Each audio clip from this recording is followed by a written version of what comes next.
Shit, maybe turn my torch off. Whoa. Oh my god. Whoa. Oh, bro, that's huge. You're gonna burn the forest. Hang on, I just heard something talking down that way. How? I swear I just heard people. Can I catch that fish? Like your gun range. Fucking up my hearing. I can't tell if it's the creek sometimes.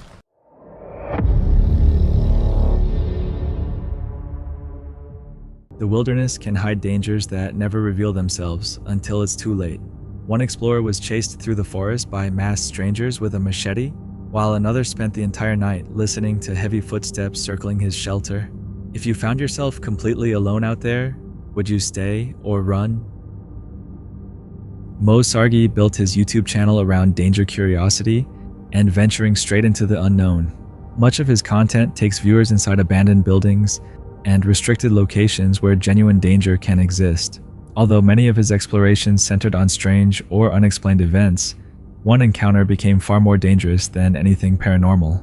On September 22nd of 2023, Mo Sargi returned to a property he had not visited in a very long time. This time the location was no longer abandoned. The building had been occupied by homeless individuals, turning what had once been a quiet structure into a tense and unpredictable setting. What began as a simple investigation quickly turned into a situation rooted in real-world danger instead of urban legends. And they're gonna be helping me out today. Guys, I made a discovery. I was here by myself, literally. Just went. Is there somebody else? No, I searched the whole house. I've been here. You messing with us, man? No, I've been here. I came here to relax right now, bro. Please. There's no... Hello? Dude, I've been in here. There's no one here. 3 guys, 1 cup. Mo's got a machete. There's no one here. Check that room. Go check the room. Come on, man. Oh, I gotta check it. What the? Someone been sleeping here, man? No one showed up and it was freaking crazy, but a lot of stuff happened. Flamethrower dude. Flamethrower dude. Oh, you didn't even see that? Are you serious? He had a flamethrower. Dude had a flamethrower. He chased us with a fucking flamethrower. How'd he get a flamethrower? So I went into the forest, really, I seen a silhouette of a guy and I actually filmed him. I found the creepiest clown mask inside the forest as well. They're camping out in our forest. No. So we're gonna go there right now. And you know what I'm gonna do? What are you gonna do? Follow me. I'm setting this guy's house on fire. What? Bro, what if we burn the whole forest, man? Man, I don't think that's a good idea. Dude, this guy after us. He's been coming after me. There's so much has been happening to me. You know, the red tent or whatever. The last time I was there, his like yellow jacket and mask, we're gonna set everything on fire. Send this guy a message. I think we should send him a message, Musi. You don't even know what this guy did to us. But I don't think this is a good idea. Honestly, I think it's a good idea. First of all, it rained, so we're safe. Like nothing's gonna catch fire, right? So this guy came after me with a flamethrower, came after me with machetes. He killed a dog. Tell me about the dog. He killed a dog. Yeah. Not 1, but 2. Yeah. And I discovered a mask. As Mo Sargi and his friends moved deeper into the building, a sudden sound echoed throughout the structure, causing everyone to react at once. They searched the area but found nothing. No movement, no obvious sign that anyone was hiding. Even so, the uneasy feeling inside the building never disappeared. Later, while discussing what to do about the makeshift camps nearby, something disturbing was quietly recorded on camera. Inside an upstairs window, a figure briefly appeared wearing a clown mask and bright yellow clothing. The person stared directly toward them before suddenly closing the window and disappearing. None of them noticed it at the time. They had no idea somebody had been watching them. The group later burned what they believed was an abandoned campsite, only to later realize it might have been a decoy. He's gonna get the message for sure. I hope you're watching me. Whoa. Oh my god. Whoa. Oh, bro, that's huge. You're gonna burn the forest down. Spray paint, spray paint, spray paint. It's gonna blow. It's gonna blow up. Move. Yeah. Move out of the way. Someone's been here since I was here 2 days ago. That smart water bottle wasn't there. So look at what they've done. They had a shelter here at one point, around and then trees collapsed on it and destroyed it. They were living here, and there's a shopping cart where they were bringing in stuff. Deeper inside the forest, they began seeing clear evidence that several people were actively living there. Scattered camps, organized layouts, and personal belongings suggested this was not random. It appeared to be established territory. The situation intensified when they discovered disturbing objects nearby. Soon afterward, they spotted the masked clown, later identified as Steve, who quickly disappeared into the forest. Oh, I put it at the tarp. Okay, here it is here. He was used to kill somebody? It's an old axe. It's probably over 20, 30 years old. And look at this, guys, a can that's been shot up with bullets. Oh, Yo! Wait, Bro, what? that's the clown. What are we gonna do? Hey, Steve! Yo, he ran away? He's running away. Dude, look, there he is, Are you guys serious, man? Yo, these guys are crazy. Mo, do you know where it is? The other campsite? Yeah, over here. I found this trail the other day. Let's try to be quiet because I don't have to see it. Who's on camera? Me. What was that? You have the walkie-talkie. He still has his walkie-talkie. Steve, is that you? You're going the wrong way, pal. He's lying. Where are you? Show yourself. Never. Oh, he's a psycho. This guy's luring us in, bro. Steve, we've seen you running around. You didn't catch me today. Might be a lucky day. I saw him go this way. Like he's lying. Bro, he's telling us to come find him. That's not a good idea, man. Hey, Steve, I saw you running through the bushes, and I'm heading straight towards you. And I've got a very sharp machete with me.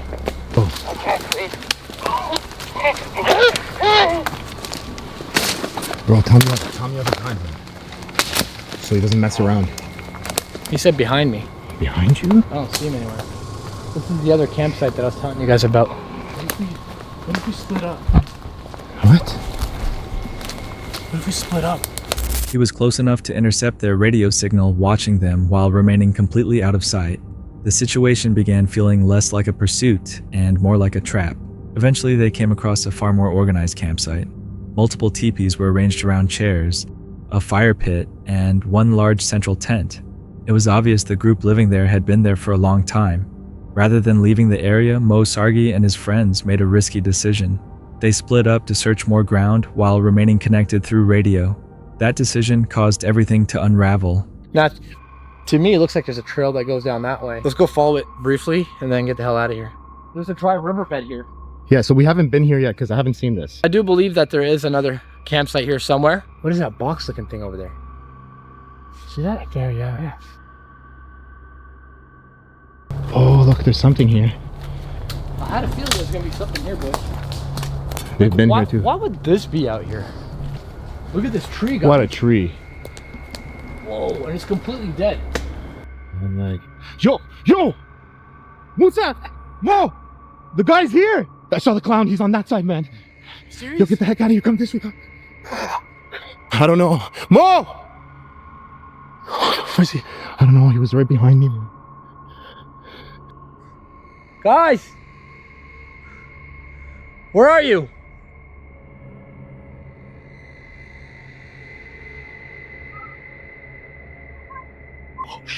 Shit, he's got a fucking machete. He's got a machete. Oh, I couldn't climb it. F off, man! Guys! I hear some yelling, bro. Mo! Mo, we're coming!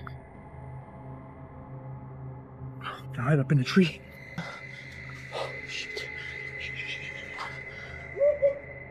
Almost immediately after separating, they came face to face with individuals dressed as clowns.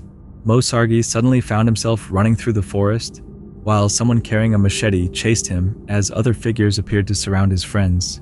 The timing seemed deliberate, as though someone had been waiting for the exact moment the group separated. His friends quickly moved toward the sound of his voice, and their sudden reunion forced the masked figures to retreat back into the trees. Shaken but determined, they attempted to communicate again, hoping to understand what was happening. Instead, they were met with a direct threat. Get the f out of here. He's got that machete. He's got the machete in the campsite. He's right underneath me. Get the f out of here. I got a machete! We got a gun! Dude! We gotta fuck out of here! We got a machete! We got a gun! Out of here. Bro, hit him with the machete. Hit him with the machete. Hit him with the machete. Bro, hit him with the machete. Get out of here, bro! We got a fucking machete! Get out of here! The f out of here! This guy's crazy! I almost fell. He almost got me. He has one of those machetes that we found at the campsite. What? That's Steve. Yeah. He's been following you because Mo saw another guy. Wait, what? You guys saw another guy? Yeah. No. Bro, this is a different clown. I encountered one over there. Really? I saw like orange hair. I got a quick glimpse of the guy. You'll come down because this guy... One of the clowns warned that he would return with others and that next time they would be outnumbered. The message was unmistakable. This didn't feel like random intimidation. It felt organized. By the time Mo Sargi and his team left, the forest adrenaline was the only thing keeping them moving, but the fear remained with them. Whoever those masked individuals were, they had been watching from the beginning, waiting, observing, and choosing the perfect moment to act. Sometimes deep forests conceal more than abandoned camps and strange masks. Sometimes the people living there may already know the land far better than visitors do. If you suddenly realized someone had been watching you the entire time, what would you have done? But real frightening encounters like Mo Sargi's are not the only ones that leave explorers questioning what truly lurks deep inside the wilderness. Another remote forest in the middle of winter brought YouTuber Angelo back to a location where something unusual had already taken place once before. His videos frequently feature return visits to places tied to unsettling encounters, documenting events as they unfold in real time. The video was uploaded on January 22, 2025. What was expected to be a routine return visit quickly became a disturbing camping experience filled with strange sounds and unexplained activity. As they traveled farther into the forest, the unsettling atmosphere returned almost instantly. While making their way across icy ground and steep drops along the trail, Angelo suddenly stopped after hearing voices echo from a ravine below. It's not so bad on the body. No. It helps. Hang on, I just heard something talking down that way. How? I swear I just heard people. What the hell? Sorry to cut you off, but I literally heard some down people. There? Yeah. I don't see anything. I don't even... Wait, where does the trail go? No, I'm pretty sure the trail... Yeah, I don't think the trail goes down there. No, I don't either. But I mean, looking at it, it looks like just a ravine. Is it all rock? Yeah. Yeah. Yeah, there's like rocks and caverns and stuff. A lot of trees down there. I'm telling you, some of the sounds that I've heard in this place are... The voices sounded far away, yet clear enough to resemble human conversation. Beneath the trail were only rocks, trees, and snow-covered openings in the landscape, making it extremely unlikely that anyone could actually be there. Frank attempted to verify what they had heard, but neither of them could locate any visible source for the voices. The deeper they ventured into the forest, the stronger the feeling became that something beyond the tree line was silently watching them. Well, one thing we'd like to know, is there an evil entity here? What's that? I hear a dog, but I also thought I heard a growl in that direction. I heard a growl over here. Bobby. Wait. I heard the it dog, over- but that's not what I was Yeah. listening to. No, I heard it behind me almost. And the dog as well. Somewhere in that direction there. Well, I heard it off and back there. Now it sounds like there's something like flapping back there. What the hell is that? I don't even know. What the hell could be flapping? Well, I'm gonna go check this area. I'm gonna take a walk this way just to cover Okay. ground a little bit. Yeah, just I got your phone on me. Okay. After getting a campfire going, the pair attempted communication with the spirit box. The device started producing fragmented responses that appeared strangely connected to their surroundings. Combined with the unexplained noises and a dark figure they believed they had spotted moving between the trees, the unsettling atmosphere became even stronger, as though something was observing them from the darkness beyond the forest's edge. Moments later, they stepped away from the fire to investigate sounds coming from the darkness surrounding their campsite.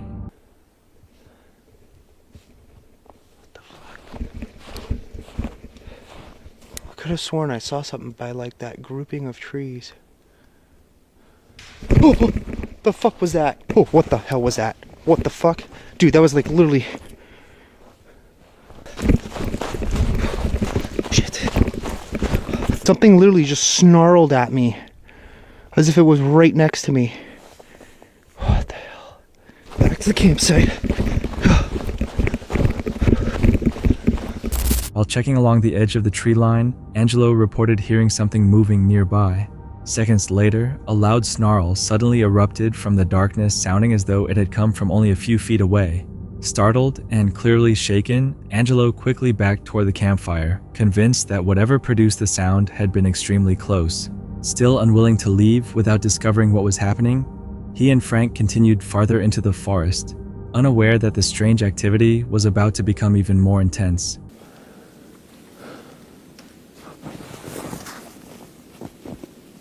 But it almost kind of sounds like something's up in the trees. It does a little bit, yeah. Yeah.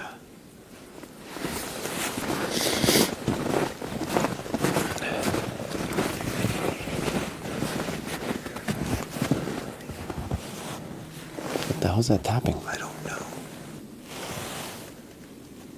It sounds like something's literally like shaking the tree. Yeah. Wait, I hear something different. It sounds like that clicking noise we've heard before. What the fuck is that? Yeah. I don't even know. We're kind of like frozen, like I want to go and check. Kind of like... I'm losing a lot of heat quick. Yeah. For a second, I thought I saw something up there. I don't know if it's, again, just the nighttime playing tricks on me, but I think maybe we'll just start heading back. Yeah, it's a bit of a trek. Yeah. Soon afterward, unusual tapping and clicking sounds echoed through the trees. Those noises were followed by branches violently shaking somewhere above them. The sounds appeared to move around them, gradually drawing closer and becoming louder before suddenly stopping without any warning. As the temperature dropped rapidly and the noises continued circling the area, they decided to return to their campfire before leaving the forest entirely. What had begun as a simple trip to document unexplained sounds quickly became a series of disturbing encounters. Voices echoing through the ravine, shadowy figures moving across the snow, aggressive snarls emerging from the darkness, and unsettling responses from the spirit box all contributed to the tension of the night. By the end of the investigation, Angelo and Frank were convinced that something unknown inhabited that forest. Whatever moved through those frozen woods remained unseen, yet its presence was felt throughout the entire night, leaving behind a mystery neither of them could explain. If you had heard those voices echoing through the ravine that night, would you have continued exploring or turned back immediately?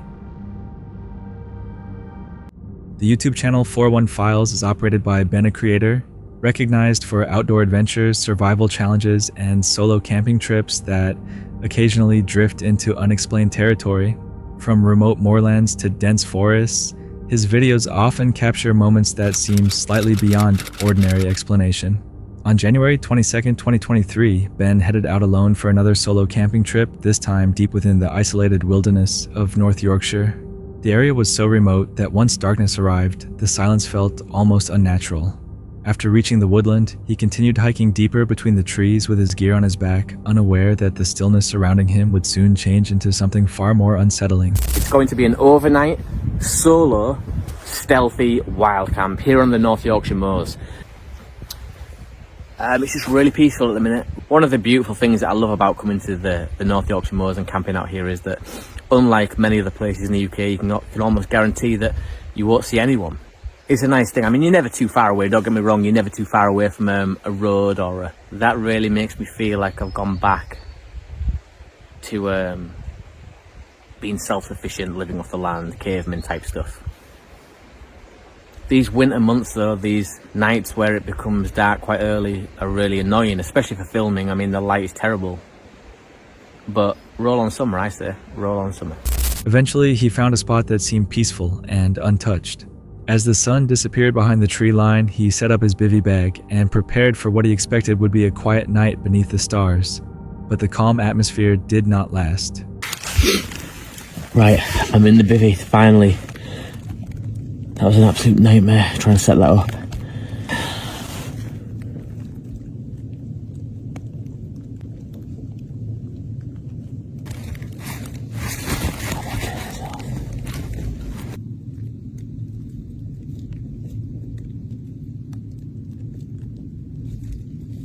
You know there's going to be people watching this saying, stop being a pussy, but I dare anybody to come out and do this on their own and not feel scared.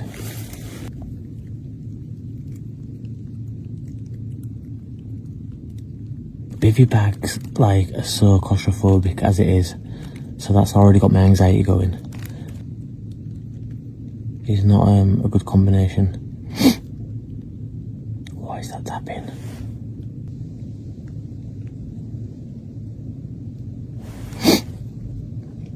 I'm not going to get no sleep tonight, I know that much. Not long after settling in, unusual sounds began emerging from the darkness.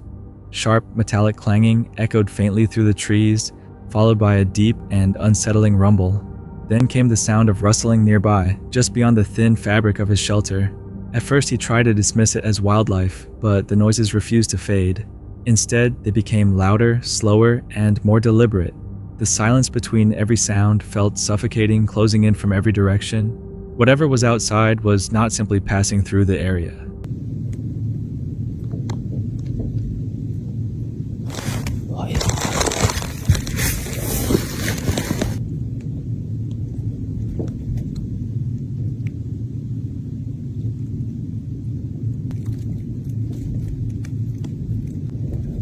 That's the wind on the side, I think.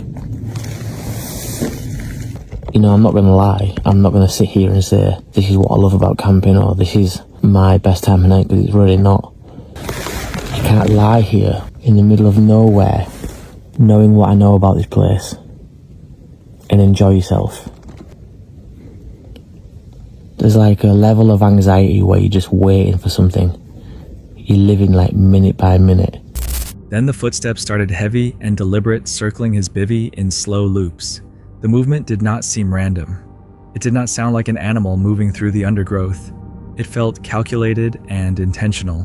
Ben remained motionless inside the thin fabric, every sense heightened, as fear settled deep inside his chest. Minutes stretched into what seemed like hours, while the circling continued. At one point, 3 strange calls echoed through the night. They sounded animal-like, yet somehow unnatural.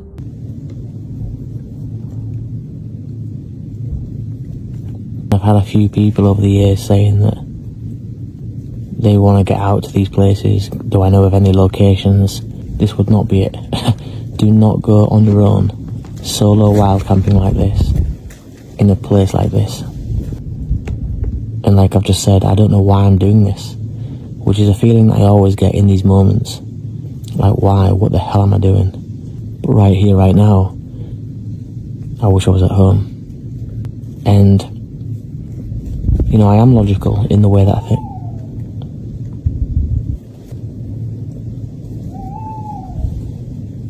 I was just going to say that I am logical in the way that I think, but it's very difficult. Everything that you've ever doubted, when you're here, you can somehow reason in your own head, well, it might be true. When you're at home, in the safety of your own home, you might laugh that off and say, no, dogmen aren't real, they don't exist. But when you throw yourself in the location, your brain will find reasons to make you think that actually they could exist. Almost as though something was attempting to imitate the sound, instead of producing it naturally. Ben never looked outside. The thought of opening the bivvy and confronting whatever was moving through those woods in the middle of the night felt worse than remaining hidden. He stayed completely still, listening, as the overwhelming feeling of being stalked grew even stronger. Then, without warning, the footage abruptly cut off. Later, Ben confirmed that he left the forest safely and unharmed, but he never discovered what had circled his camp that night. Whether it was wildlife, another person moving through the woods, or something far more difficult to explain, remains unknown. Sometimes strange wilderness encounters leave behind more questions than answers, especially when the only evidence is the sound of something moving just beyond the darkness.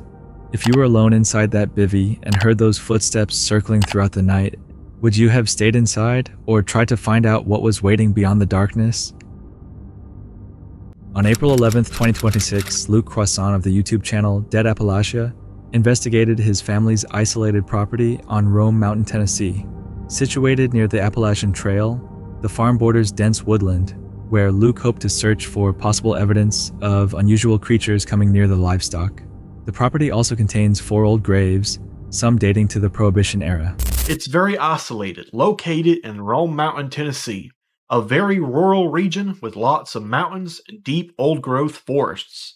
In fact, the Appalachian Trail, that big famous one that runs from Georgia to Maine and takes about 8 months to finish, runs right behind the farm. And it's been more than a couple of times that thru hikers have gotten lost while hiking the AT. They just wandered onto our property and we've had to escort them off of our property. And on top of all that, there are 4 grave sites on the property, some of them dating all the way back to the Prohibition era. So the farm might even be haunted. This is the perfect farm to investigate. So I'm taking 2 buddies with me up there to stake out the outer edges of the property, where the farm meets forest. As daylight disappears, the group notices a donkey remaining close to the livestock as protection. The animals seem alert while the team gets ready to examine the land after sunset. Got some cows down yonder. Hey, fellers. Look, dude, we're getting company. Arr. Oh, God, dude. Oh, there's a donkey, too. Y'all see the donkey?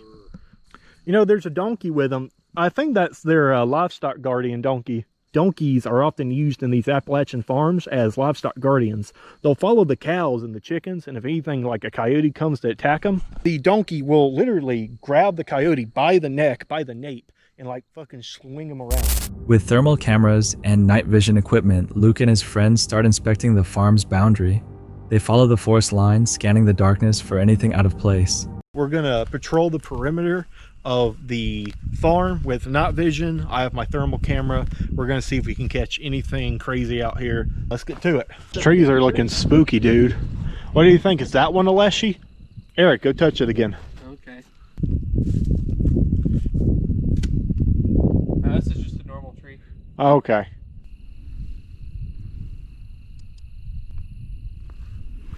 You hear that?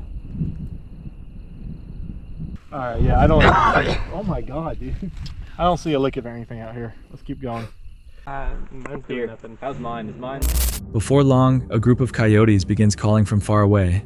The farm's Great Pyrenees dogs respond with loud hostile barking, making the already uneasy atmosphere feel even more intense. Them's our coyotes. There's a pack yonder, and that may be our dogs responding to them.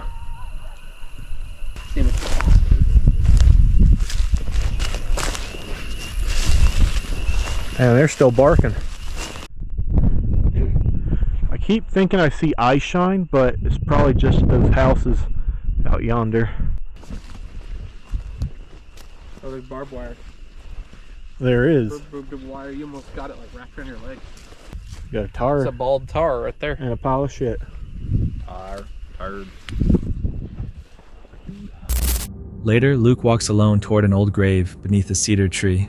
Suddenly, a powerful thud comes from nearby, but when he scans the area using his thermal camera, the forest appears completely empty.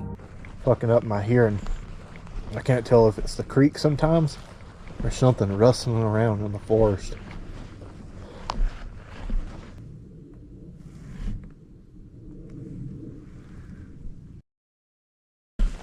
I think it's just a hunting blind. Yeah, that's real cool. I've never seen a trailer be used as this before. I guess one of my relatives brought this out here to do some hunting for deer. Luke eventually heads back to camp, acknowledging that being alone inside the hollow feels very different from exploring beside the others. Guardian dogs and donkeys are commonly used to defend livestock because they can detect nearby predators and react before humans notice anything unusual. That makes the silence surrounding Luke's later encounter more disturbing, especially after a heavy thud sounded near the graves, while nothing appeared through the thermal camera. Perhaps there was an ordinary explanation hidden beyond sight. But what do you think Luke truly heard in the darkness that night? On June 11th, 2026, Moxley's Paranormal World investigated a locked abandoned military facility, surrounded by years of unsettling stories. The site had been associated with paranormal events and reported alien encounters, while earlier investigators were believed to have fled after disturbing experiences they could not understand. Hello? You've had to leave here a couple of times, haven't you? Every time. Every single time. Oh, you okay? Hello? Hello? Is there someone there? Shortly after entering, the silence was broken by what seemed like heavy movement coming from somewhere beneath them. The sound quickly ended, although the uneasy atmosphere remained. There is no chance of us leaving, no matter what happens here tonight. Do you know what? That's very bold words, actually, isn't it? Yeah, I know. But that's what we're going to try and do. Look at that. Shit, maybe turn my torch off. Oh, it's a crow. It was a crow. Jesus, yeah, he's gone. My God, I just seen this shadowy figure coming towards me. Despite feeling uncertain, the team moved farther inside. A sudden sharp noise came from behind a block section, causing everyone to stop immediately. At first, they considered an ordinary cause, yet the sound appeared to originate from somewhere concealed behind the wooden boards. Something behind the board. Listen.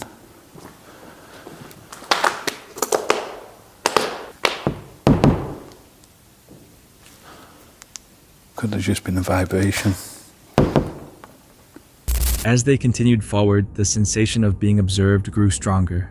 Then another noise interrupted the silence, and an indistinct figure seemed to step out from the shadows. That didn't just happen. That did not just happen. What in the was that?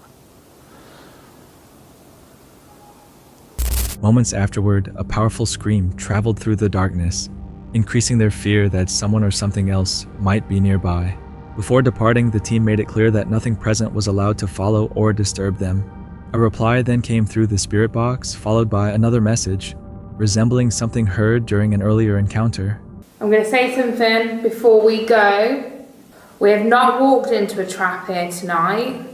You will not harm us spiritually. You will not follow us. attached. I'm attached. No, you're not. You're not attached. You're not attached to me. You're not attached to Moxley. You're not following us from the shadows. We are protected. Are you staying? No. This is too convenient, this, what's coming through now. Yeah. The group chose to leave immediately. Noise can travel unpredictably through abandoned buildings, causing distant sounds to appear nearby. The timing may still have had an ordinary explanation, but do you believe something inside was responding to them? The video was posted by Ethan Price Outdoors, a YouTube channel covering fishing outdoor adventures and short river outings throughout the rural Midwest. On August 10, 2020, the creator and his father traveled to a secluded creek in Illinois to spend the day fishing. Everything started smoothly. They worked their way along the water, landing several smallmouth bass, while enjoying the flowing creek and the shade beneath the surrounding trees. Fish kept biting, and a number of their lures performed even better than they had anticipated. The creek seemed especially productive that day. What began as a peaceful and memorable trip for the father and son appeared to be unfolding perfectly until the mood changed without warning. Going downstream. Wow. Okay, so there's a few nice ones in here. All right, back on that grind. That's all right. You can fill the gas tank. That's all right, I'll fill it. I do like fishing in the shade though. That is nice. I would say that this direction was a much better idea than the other direction. There's one. Another little smallmouth.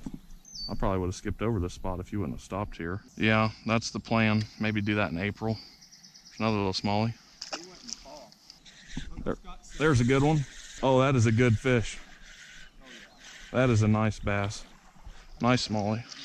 There we go. Oh no! Yeah. That was probably another one that was around 13, 14 inch range. Sometimes you got to go back to the basics, I guess. These are the OG lures.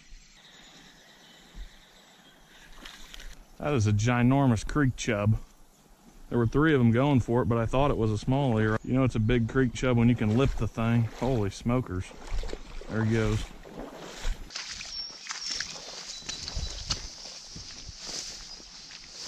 Best catch of the day. Woo-hoo.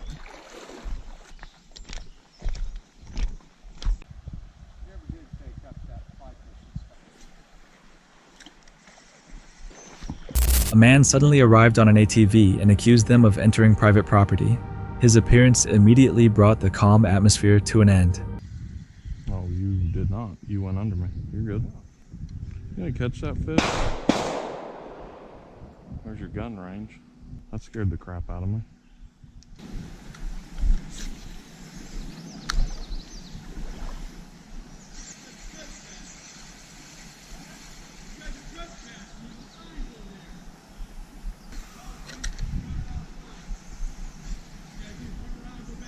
Well, that's the first. Well, good luck. There's no service. That's probably why they're shooting guns.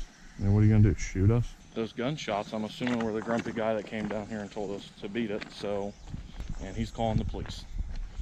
So, no big deal. We were backing out anyways. We'll see. It'll be good either way. Hey, catching any? A few. It's a little slow, but caught any big ones? Be careful, there's some clown up there shooting and screaming at people. Apparently we're trespassing if we're in the river. Probably a mile. Probably no more than that. There's a sign on a tree to the left. I don't know. Yeah, good luck, man. There's a good one. There's a pretty little smallmouth on our way back. Kind of right off that boulder out there. Not long afterward, gunshots rang out in their direction. When they turned toward the bank, they noticed 3 people standing nearby. One person was yelling and insisting that he owned the creek. They could not determine whether that part of the waterway was privately controlled or legally accessible to the public. Rather than argue or risk escalating the situation further, the creator and his father chose to leave and head back toward their vehicle. On the way back, they encountered other people who had also heard the shots. This made the situation even more confusing, particularly regarding who owned the area and whether anyone fishing there was actually trespassing. Although the pair caught a few additional fish during their return, the confrontation remained on their minds. A quiet fishing trip had nearly become a dangerous dispute. Creekside property lines are often hard to identify when fences and warning signs are absent. Ownership of the location remained uncertain, but firing near other people was an extremely serious escalation. Were they truly trespassing, or did those on the bank take the situation much too far? On July 5th, 2025, Tommy Dial was staying at an off-grid cabin hidden deep within the Midwestern mountains. The video began with peaceful summer activities such as freshwater fishing, completing minor upgrades to the cabin, and appreciating the surrounding wilderness. Initially, it appeared to be an ordinary outdoor vlog centered on simple living and self-reliance. Tommy cooked breakfast, fished along the creek, and handled maintenance tasks around the property. However, something extraordinary had already been recorded in the forest nearby.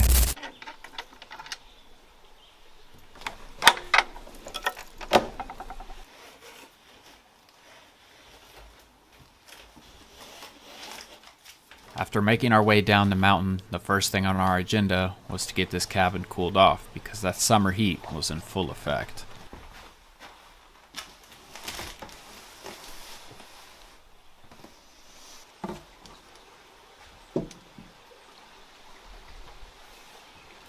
Okay.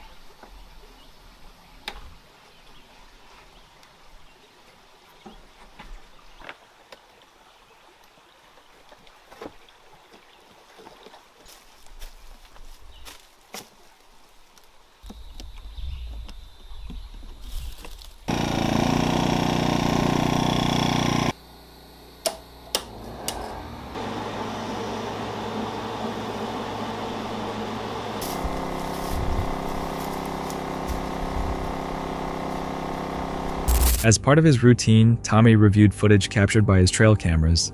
The earliest recordings showed wildlife frequently found in the region, including deer, raccoons, and birds. Then, a surprising animal came into view. Bear.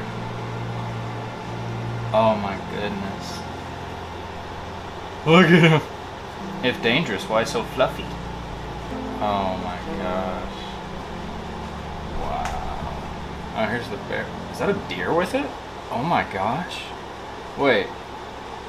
Look at the color of this bear. That is a, they call these like a cinnamon bear. What? These are literally some of the most rare bears. And I'm pretty sure black bears, like less than 5% of black bears are this color. So this is super, super rare to see one of these cinnamon. And they had the camera fogged up. There he is again. Oh my gosh. Holy, that sucker's big. Are you kidding me? They're enjoying the view. Look at them. Oh, a cub. No way. One camera had filmed a black bear displaying unusual brown fur. This color variation is called the cinnamon phase, a rare genetic characteristic present in only a limited percentage of black bears. Such bears appear more frequently in areas like Colorado, making this sighting particularly uncommon in Oklahoma. While Tommy continued reviewing the recordings, the same bear appeared repeatedly. Every clip provided a better look at its massive frame and recognizable cinnamon-colored coat.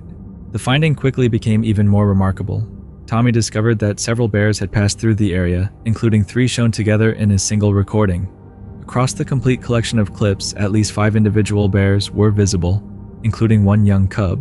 This indicated that the site was not merely visited by a lone wandering bear. The surrounding forest seemed to form part of an active path regularly traveled by black bears. The recordings showed no dangerous confrontation or paranormal activity.